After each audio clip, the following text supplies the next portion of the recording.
Donc voilà, je suis assez surpris. Je voudrais entendre Loïc Tanzi parce que je pensais que vous alliez me dire non. Mais comment on ne peut pas répondre oui?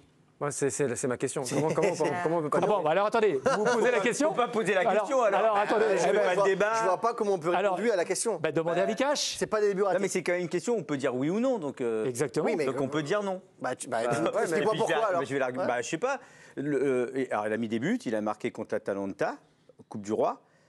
Sur le dernier match, il fait 2 passes de but, notamment celle sur Bellingham. Contre Dortmund. C'est une vraie passe. Là, le dernier match. Le match, le Classico. Ah, là, il y a eu le Classico, avant le Classico, le ouais. match d'avant. Ah oui, d'accord. Contre le Classico. La position de hors-jeu où il contrôle et il fait le piqué, c'est juste un but extraordinaire, où il fait un appel de fou. Il y a 2-3 ans, quand il n'y avait pas le VAR, en fait, il était sur la même ligne, il n'était pas hors-jeu. Et tant que l'image n'a pas montré qu'il était hors-jeu, tous les commentateurs, au moment où il marque ce but, disent que c'est incroyable, qu'il vient de faire un appel de fou, qu'il a mis un but de fou, et que ça se joue à 2 mm. À 2 mm, il est un joueur incroyable qui vient de marquer un but incroyable dans un match incroyable. Ça se joue à tellement peu de choses, et ce n'est pas que sur ce match. L'action de l'Atalanta sur ce double appel, c'est extraordinaire. Il retrouve sa puissance, il retrouve sa force, il a été hors-jeu 8 fois. Bon, on peut le critiquer, mais ça se joue aussi à peu de choses. Et moi, je pense que ça reste toujours un crack. C'est pas raté. Est-ce que ce qu'il a fait depuis le début de saison, oui, est-ce que tu attendais de lui en arrivant au Real Madrid? Venant de l'an passé, avec la saison Tu t'attendais à ce que ce soit aussi compliqué pour lui, les débuts? Je pensais pas qu'il allait tout exploser. Aussi critiqué. Je pensais qu'il allait même ne pas marquer aussi vite, notamment contre l'Atalanta. Et je pensais qu'on allait le critiquer bien plus longtemps avant que ça décolle. On parle quand même de top 5 du... Enfin, mais franchement, top 5 des joueurs du meilleur joueur du monde. S'il marque le but contre Barcelone, tout le monde se lève. Mais au bout d'un moment, le 2 mm, pas 2 mm, ça compte. Ça compte. Moi, si j'avais l'info du siècle, je serais meilleur joueur du monde. Moi, je pense que les joueurs en jeu. Oui, mais ça ne joue pas à 2 mm, ça. À 2 coups de fil, peut-être. Je pense qu'il y a 2 choses à dire. La première, c'est qu'il faut s'éloigner du bilan et du point de vue complètement fou, névrosé de la presse madrilène, parce qu'on savait là où il mettait les pieds et qu'on savait que s'il mettait pas... Ils l'ont défendu. Ouais, en plus, mais là, nous, on est... Enfin, là, ils le défendent plus. Et je pense déjà que quand on parle de Kylian Mbappé, donc qui est un joueur qui a banalisé le fait de faire des saisons à plus de 40 buts depuis Monaco quasiment, si pour défendre son bilan, après 2 mois, on en vient à parler de but hors jeu, même s'il était magnifique. C'est ce que j'ai fait, et je vais le refaire. Non, mais je sais. Non, parce que tu es en train de dire que ce que j'ai dit est nul. Non, mais c'est-à-dire... Et moi, je pense que c'est super. Mais gentiment, tu es en train de me dire que ce que j'ai dit est complètement con. Mais non. Et moi, je te dis que ce que j'ai dit est super. Que je pense qu'il est pas en jeu. Sauf que le VAR Ah, si, il est hors jeu. 2 mm aujourd'hui, il est hors jeu. Oui, mais moi, je pense qu'il est sur Non, mais là où a extraordinaire. raison Vikash, c'est vrai que voilà, cette position, elle se joue Mais vraiment les en arrière. commentateurs, au moment Ça, pour le coup, Vikash a un argument. tous disent C'est vrai, c'était 2 fois. fantastique ce Ça, qu'il c'est a vrai. fait.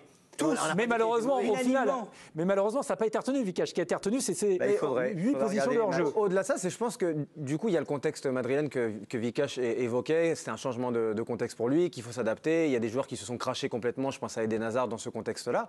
Mais pour moi, on ne peut pas avoir les mêmes exigences avec Kylian Mbappé sur ce transfert-là qu'avec les autres joueurs. C'est impossible, il le sait, malheureusement. Et c'est comme ça qu'on est un très, très grand joueur.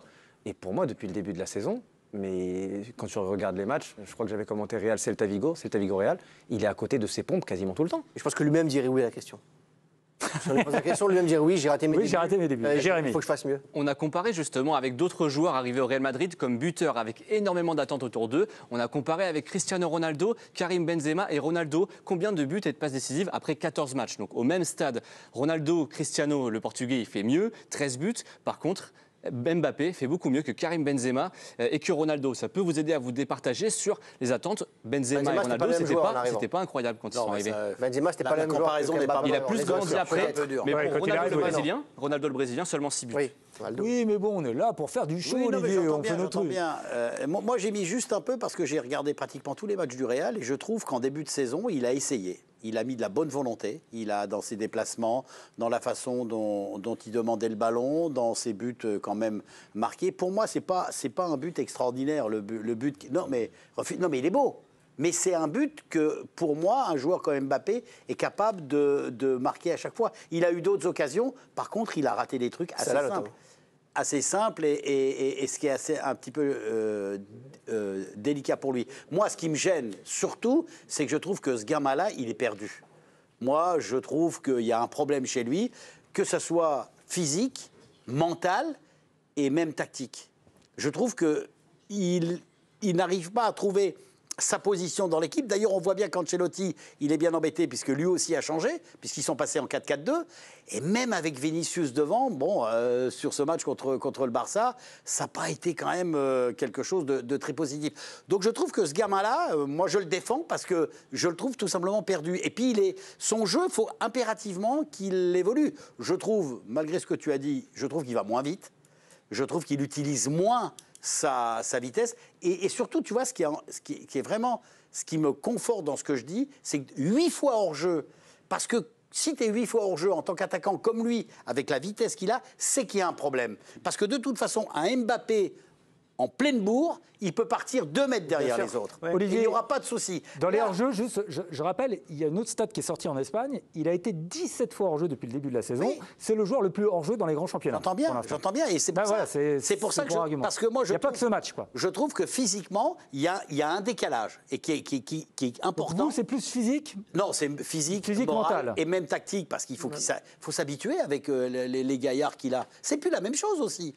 Là, t'es plus Mbappé, patron du PSG, où tout le monde joue avec Neymar et Messi quand même autour de lui. C'était différent, Eric. Eric Tanzi, ça marche. Non, mais tu peux signer tes papiers. C'était différent, c'était pas du tout le même contexte. Là, tout d'un coup, tu rentres dans une équipe qui a une façon de jouer, qui a une habitude de jeu, et là, il faut que tu t'intègres dedans. Et c'est pas facile. Mais le Barça, ils ont fait la même chose avec le Bayern. Ils ont mis hors jeu tous les attaquants du Bayern les uns après les autres parce qu'ils ont joué très très haut, ils ont pris énormément de risques, ça joue à tellement peu de choses. Et là, c'est le Real en entier qui a mal joué le coup parce que c'était à des milieux de terrain d'aller plonger. Parce que les attaquants étaient obligés de revenir sur la ligne. Et là, il fallait plonger dans le dos, profiter de la hauteur. Ils ne l'ont pas fait. C'est aussi la responsabilité de l'entraîneur. Et puis de le mettre dans l'axe, de faire évoluer son jeu pour qu'il joue dans l'axe. On le force à faire évoluer son jeu. Au final, ce qui tempère le bilan dans ce que dit Olivier, pour moi, c'est plus le niveau global du Real Madrid. Parce que si on parle du début de saison de Mbappé, celui de Bellingham, il est encore plus en dessous. C'est-à-dire qu'on est sur une équipe qui, si on enlève le match... Alors pourquoi on s'acharne sur lui d'ailleurs non, mais si on enlève le match contre Dortmund, où il y a eu énormément d'intensité, qui était le Real Ligue des Champions, globalement, le Real, c'est quand même, depuis le début de la saison, une équipe qui est en grande difficulté. Et ça vous aide pas à vous adapter quand vous êtes un nouveau joueur aussi. Donc ça peut tempérer le bilan quand même. Mais moi, alors quand je regarde comme ça, quand tu vois les matchs, quand tu te dis quand même qu'il est allé là-bas, mais on a l'impression que c'est le président qui l'a choisi. C'est le sûr, deal. C'est la vérité. Non, mais c'est clair, mais ça se voit. Il le voulait avant Ancelotti. Non, mais ça se voit. Mais je ne sais pas si Ancelotti... Oui, mais il voulait un joueur masterclass. Mais moi, je trouve que ça se voit. C'est le président qui achète les joueurs. J'entends bien, Vikash. Mais ça se voit maintenant dans le jeu. Je regrette. Si Ancelotti n'est pas content... Ancelotti, il a quand même eu l'habitude d'avoir des effectifs de ouf. Mais avec des joueurs, tu vois, qu'il fallait empiler et ils se débrouillaient plutôt pas mal. Mais je te dis juste qu'on sent quand même... il y a une vraie question. Il y a une vraie question quand même. Dans les arguments qui ont été donnés, alors il y a son irrégularité sportive, il y a sa forme physique un peu douteuse. En Espagne, on parle aussi de ses hors-jeux répétitifs, de son problème d'intégration peut-être au sein de l'équipe, le fait qu'on n'ait pas trouvé le joueur masterclass qu'on attendait, et son image également, parce que c'est très important au Real Madrid. On a parlé de l'image à cause du gros couac Ballon d'Or, mais voilà. Et il y a eu cette affaire qui est venue en plus entacher un petit peu plus son image, où il y a des nouvelles révélations. On allait savoir si l'extra-sportif ne joue pas non plus sur son état de forme. En tout cas, on vous en parle parce qu'il y a du nouveau dans l'affaire Mbappé suite à sa virée à Stockholm. D'après le média suédois Aftonbladet, celui-là même qui avait révélé que Mbappé était visé par une plainte pour viol, eh bien, ce média a recueilli les confidences d'une jeune femme qui aurait participé aux 2 soirées privées de l'attaquant du 9 au 11 octobre dernier.